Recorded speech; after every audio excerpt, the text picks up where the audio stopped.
So that was the topic for the kids because that was on Acts, but I'm going to turn us now to, well, I guess it's probably still about decisions, but it's also about our John 17 reading.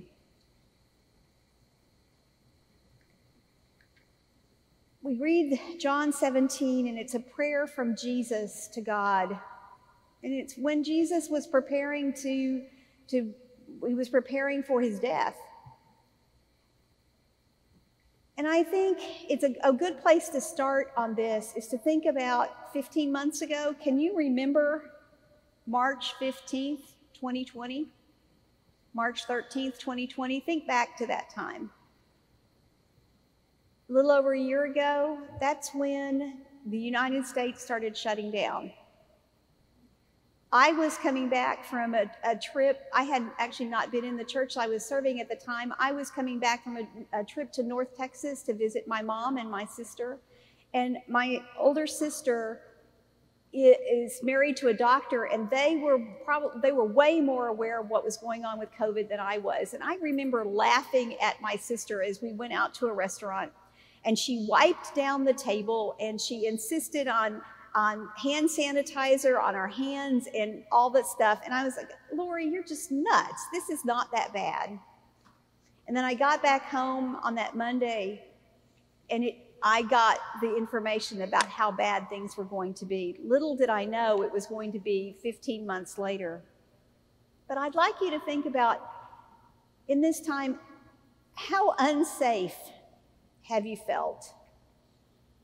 I know unsafe is not usually a word I'd use, but I think this last 15 months has taught us a little bit about what it means to feel unsafe. Those questions of, dare I go out? Should I be with friends? Should I see my family? Should I go to the funeral of my beloved one? Where am I safe? Where am I not safe? That insecurity, that lack of safety is really, really scary. And I think that's part of what has been so hard for us this last 15 months is we've been living in an anxiety of lack of safety, and there's nothing we could do about it. So now, what does it feel like to be safe? I know today here in the sanctuary, you could probably see that our wonderful musicians are not masked, because the CDC has said it's actually, if you're vaccinated, it's safe to sing and to live kind of a normal life. That doesn't mean you aren't going to get COVID. It means you're not going to get super sick from COVID. But doesn't it feel good, musicians, to be singing without masks? Oh, yes. Does it feel safe in here? Mm-hmm. Yes. It feels a lot better. It feels so good. It's like we can breathe, we can celebrate, we can see each other's faces. That is because of protection, being vaccinated. We are protected from getting super ill from this virus. Another way of feeling safe is knowing that someone cares for you.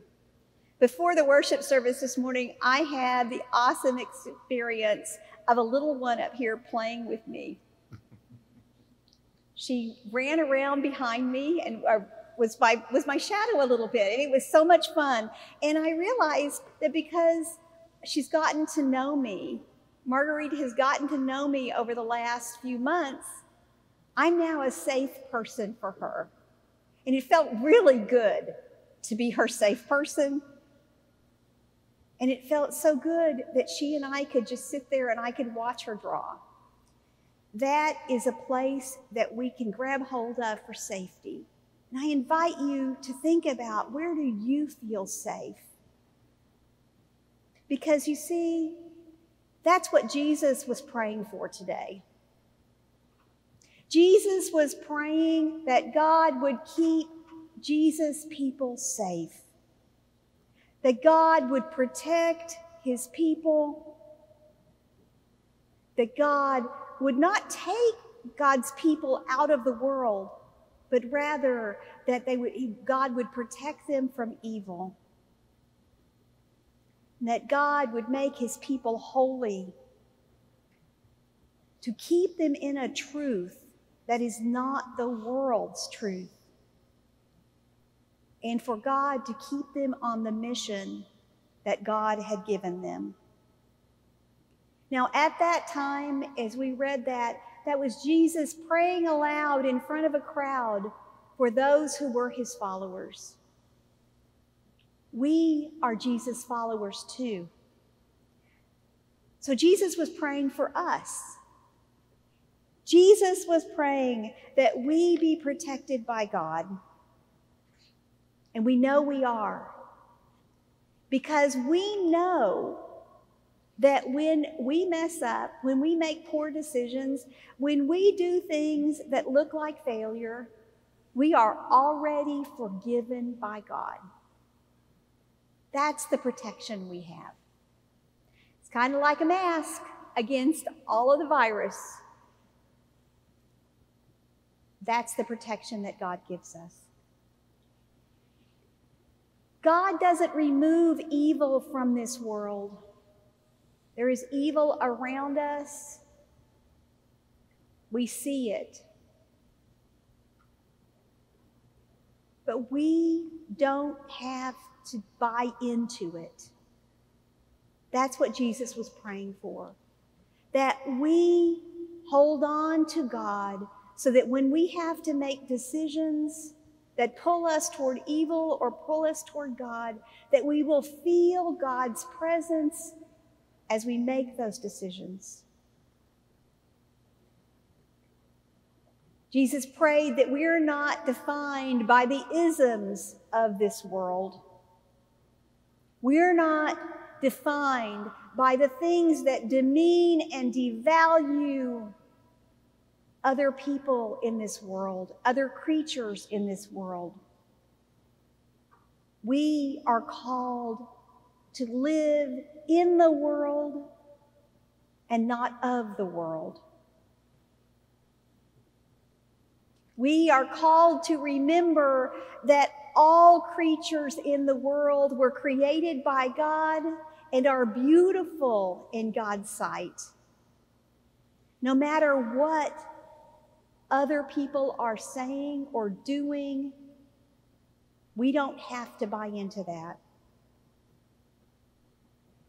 And as Jesus said, help us on our mission in the world. And what is that mission? To share Jesus' love with everyone and everything.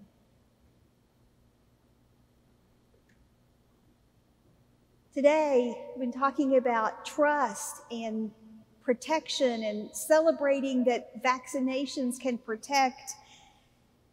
How do we make sense of that as children of God, as Jesus has prayed for us?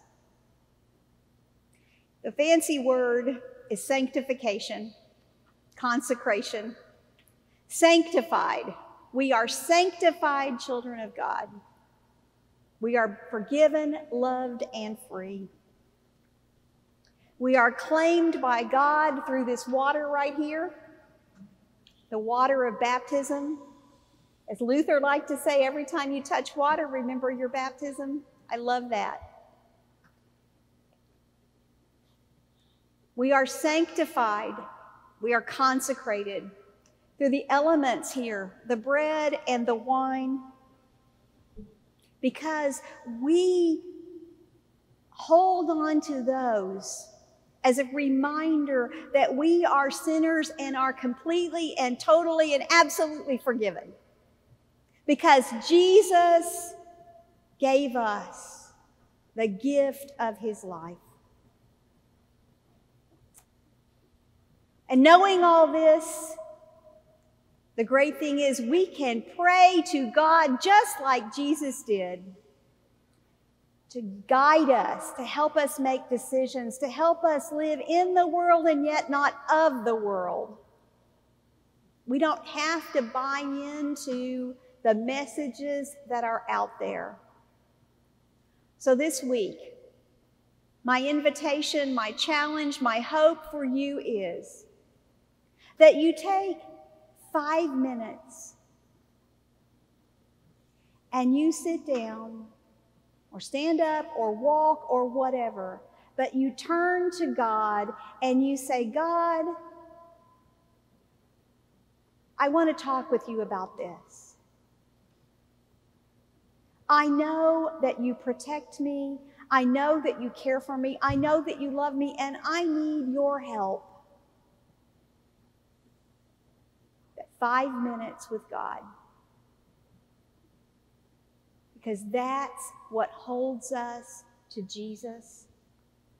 That's what helps us remember that we are God's beloved children. That's what keeps us from living in the world and buying into the things that the world is doing.